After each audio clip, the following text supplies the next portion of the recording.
I'm Joanne. Welcome to the program Mahjong for Beginners. Mahjong is a game from ancient China.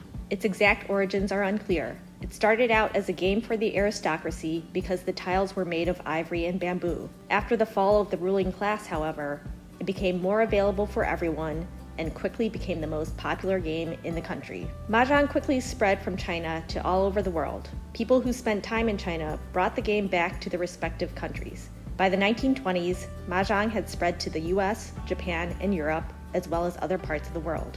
Mahjong was brought to the US by a man named Joseph Park Babcock, who worked at the Standard Oil Company in Shanghai. Babcock brought the first sets of Mahjong to the US and wrote a manual of simplified rules. He later signed a deal with Parker Brothers, and popularity of the game took off. Many now know that you can play the game on the computer or online. For me, I grew up playing Mahjong with my family during the holidays. That was usually a time when there were lots of people around and hence always enough for a table of 4 players. I was recently delighted to learn that there are Mahjong groups here in Naperville. Here, for example, are pictures of a Mahjong group that meets at Knox Presbyterian Church. Let's take a look at your Mahjong set. Your set will include tiles, dice, usually these are small, a dealer marker or a win disc, and tile racks. Now let's look at the tiles more closely. There are different suits: circles, bamboo, characters, winds, dragons, and bonus tiles. Sometimes these suits are called different names. The 3 main suits are the circles, bamboos, and characters. They show a tile with numbers. They are like playing cards. There are 4 copies each of numbers 1 through 9 in the suits, making 36 tiles of each suit. For circles, count the number of circles on the tile to know what number tile you have. The same is for bamboo. In this set, this bird tile is the same as 1 bamboo. Character tiles have the Chinese characters for the numbers 1 through 9 written over the Chinese symbol for 10,000, known as yuan.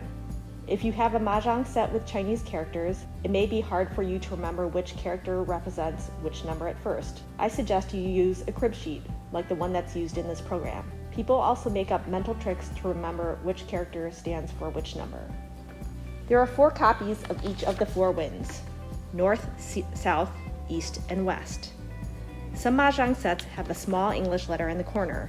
If yours does not, you'll have to remember. Again, you can use a crib sheet or make up little tricks to help you remember. The dragon tiles are also included in your set. In this particular set, there is a red character, a green character, and a white tile, which people sometimes call soap. In other sets, there are red and green dragons along with a white tile. Now let's look at the bonus tiles. The flowers and seasons tiles are not used to make hands, but are placed to the side when drawn and are worth points when scoring. Since this is a program for beginners, we will not use the bonus tiles in this program. We will be learning here how to play the international Chinese version of Mahjong. Remember this first golden rule of Mahjong: the table makes the rules. That means that there are many variations on the basic ways to play the game, like house rules. We will go over a basic way to play the game and a basic set of rules in this program, but know that there may be variations based on who you play with. To start to play Mahjong, you first need to select a dealer. To do so, place the 4 winds tiles face down on the table in front of you, shuffle them, and draw tiles. The east wind is always the dealer. For official international rules, players swap seats so that each player gets a chance to deal as east and a chance to sit on the left of each player, eliminating any advantages and making play more fair. For our purposes, however, we'll just say that the east wind is the dealer. The next step is washing the tiles. That means mixing up the tiles. Place all the tiles face down in the middle of the table, and all players can help mix the pieces with both their hands. In this process, I like to remember what Julia Roberts says about Mahjong.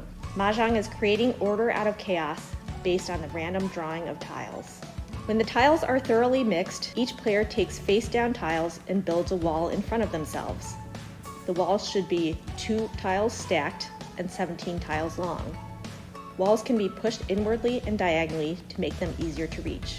Next, we need to distribute the tiles. Here, the dealer rolls 2 dice first to determine which wall will be the starting wall, and then rolls the dice another time to determine where the break point will be in that wall.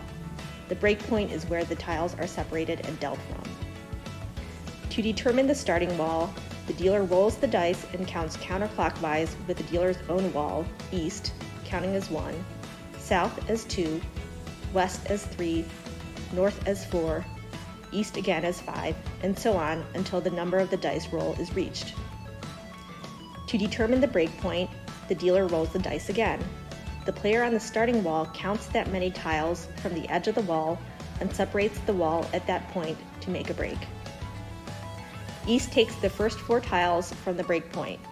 South takes the next 4 tiles, west the next 4, and north the next 4. Repeat this 2 more times around the table, so each player has 12 tiles. For the final tiles and the final round of taking tiles, East takes 2 more tiles, then south, west, and north each take 1 tile.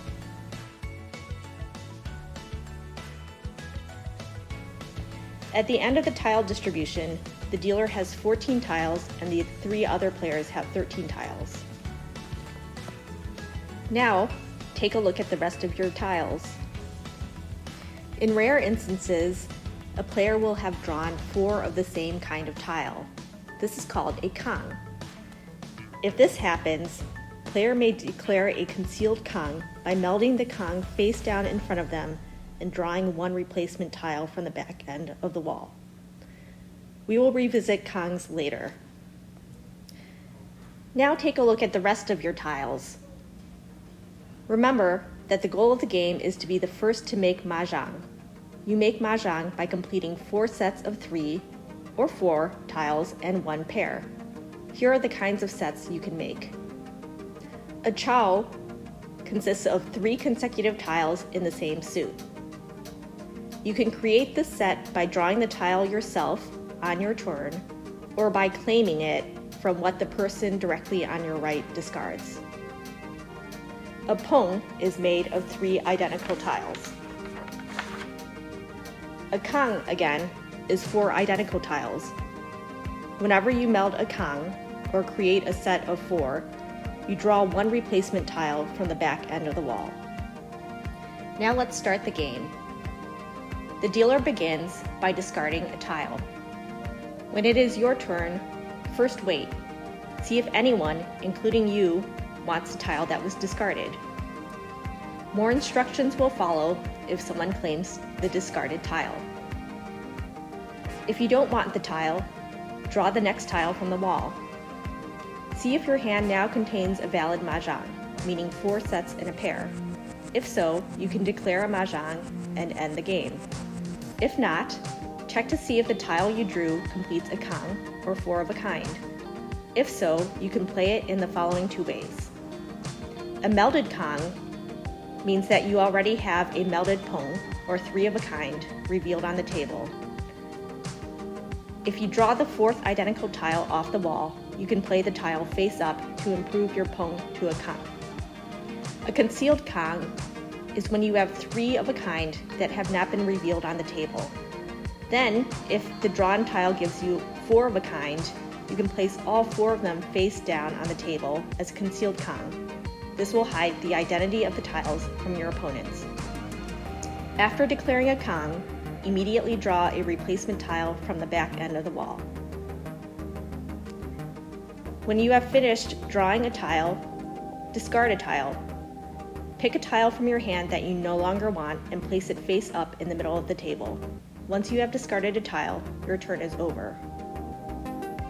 Here's what to do when you want to claim a tile that has just been discarded. You can take it under certain circumstances. Whenever a tile is discarded, wait a moment to see if any player wants to claim the tile. The tile can be claimed for the following 3 reasons. First is to declare a Mahjong. If multiple players claim the same tile for Mahjong, priority goes to the player whose turn was coming soonest. You can also claim a tile for a pong or a kang. The person who melds a pong claims the tile and discards a tile. For a melded kang, the player claims the tile, takes a replacement tile from the back of the wall, and discards a tile. In both cases, play continues to the calling player's right. That means that when a player calls a pong or a kang, they can skip over other players' turns. If you claim a discard for a chow, this option is only available to the player whose turn would naturally be next. The calling player picks up the discarded tile, along with 2 other tiles of the same suit from her hand, and lays down a face-up run of 3 consecutive tiles. The player discards as normal, and play continues to the right. If multiple people claim the tile at the same time, the person who gets the tile is based on the priority of the claim. Declaring Mahjong is first priority, calling a pong or a kang is second priority, and calling a chow is third priority. When a player has a hand consisting of 4 sets and a pair, she can declare a Mahjong. The game is over when someone has successfully declared Mahjong or when you have run out of tiles in the wall. In that case, no one has won. Here are a few examples of winning hands. In this Mahjong for Beginners program, I won't go into scoring. Just know, however, that thinking about the points you can score from different combinations of tiles can add an extra dimension to the game. Mahjong requires balancing chance, risk, and time. If you're playing for scores, a higher scoring hand is less probable and takes longer to assemble. But the longer you wait to put together your hand, the greater the chance that another player will beat you to making Mahjong. Strategy also involves seeing the pattern of discards and the matching of tiles by your opponents. From seeing what tiles other players don't want and what pongs and kangs they create, you can try to guess what tiles other players are looking for and whether they have the tiles you need. Why is this game so much fun to play? Amy Lowe, author of The Book of Mahjong, an illustrated guide, writes, "The magic of Mahjong is the feeling of exhilaration that comes from winning a hand as well as from knowing that a wrong move or the loss of a hand can still lead to victory eventually. A player always sees another chance in the next hand. He or she knows that as the game unfolds, many new opportunities will present themselves, along with an endless stream of hope and expectations, a situation rarely, if ever, encountered in real life." I hope you've enjoyed this program. Have a great day.